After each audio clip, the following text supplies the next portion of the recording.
This is a peppercorn. Today you can buy a kilogram of black pepper for less than $5. You use it so casually, you barely think about it.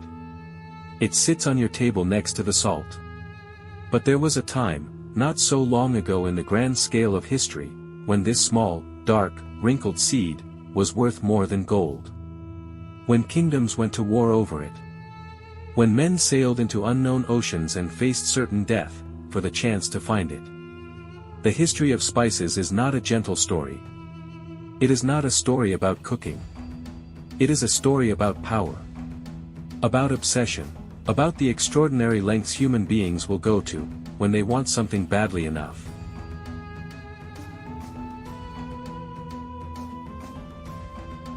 To understand why spices mattered so much, you have to understand what the world was like before refrigeration. For most of human history, food was a problem of survival. Not pleasure. Meat spoiled within days. Grain went stale. Winter meant scarcity. And into this world of bland, often rotting food, spices arrived like a miracle. They could preserve meat. They could mask the taste of food that was no longer quite fresh. They had medicinal properties, real ones. And they carried something harder to quantify. The smell and taste of somewhere else. Of the exotic. Of a world beyond the village. In a world without television, without travel, without the internet, spices were the only way most people ever experienced something foreign. Pause once. Something far away.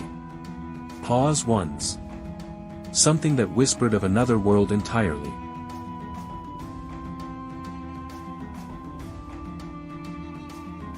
Spices are older than civilization.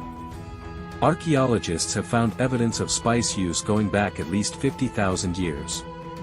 Cloves found at cooking sites in Syria. Dating to 1700 BCE. Cinnamon in ancient Egyptian records from around 2000 BCE. Used not for cooking, but for embalming the dead.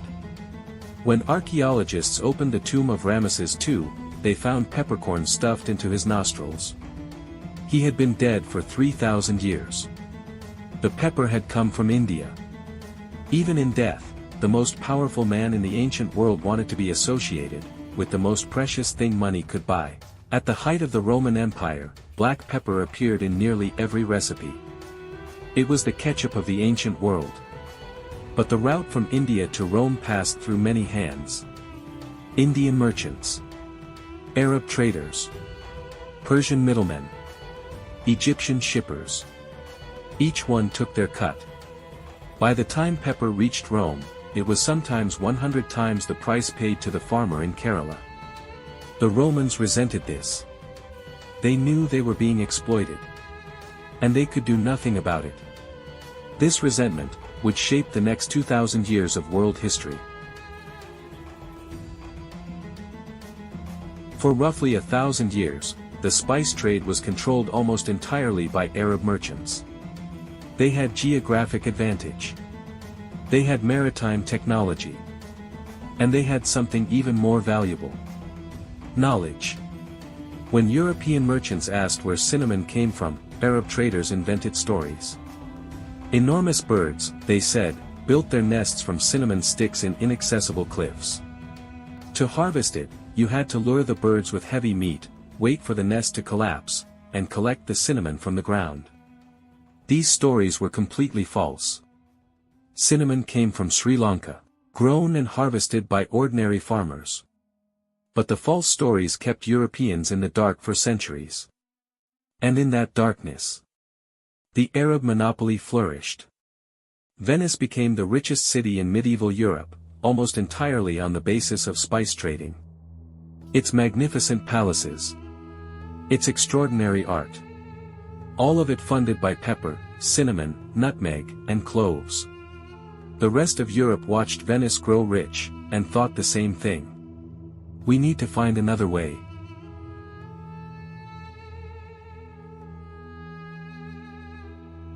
Portugal made a decision that would change the world. They would sail south, around Africa, and reach the east directly. Cut out every Arab middleman. every Venetian merchant, every toll booth on the overland route. In 1497, Vasco da Gama left Lisbon with 4 ships and 160 men. He rounded the Cape of Good Hope, crossed the Indian Ocean, and arrived in India. The first European ever to reach India by sea.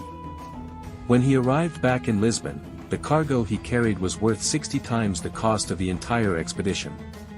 60 times. In 2 years.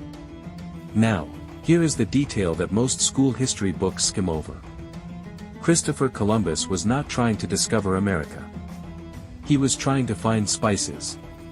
His explicit goal, funded by the Spanish crown in 1492, was to reach the Spice Islands by sailing west. He was wrong about the distance. He had no idea 2 enormous continents stood in his way. He never found the spices he was looking for. He died without fully understanding what he had actually discovered. But the continent he stumbled upon would give the world chili peppers, vanilla, and allspice, which would transform global cuisine forever.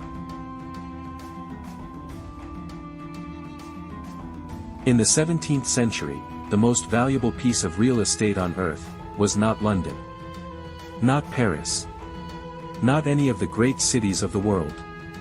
It was a tiny island called Run. Run is approximately 3 kilometers long. It produces nutmeg. And nutmeg grew almost nowhere else on Earth. In 1667, England and the Netherlands made a trade. England gave the Netherlands the island of Run. The Netherlands gave England a small, unremarkable island on the other side of the world. That island was Manhattan.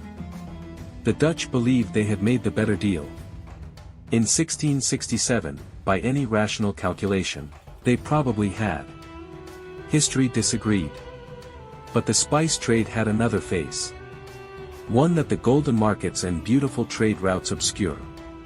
In 1621, the Dutch East India Company launched a military campaign against the Banda Islands. The Bandanese had refused to sell nutmeg exclusively to the Dutch. The Dutch response was genocide. The population of the Banda Islands fell from 15,000 people to approximately 1,000. Every jar of nutmeg in a 17th century European kitchen had blood on it.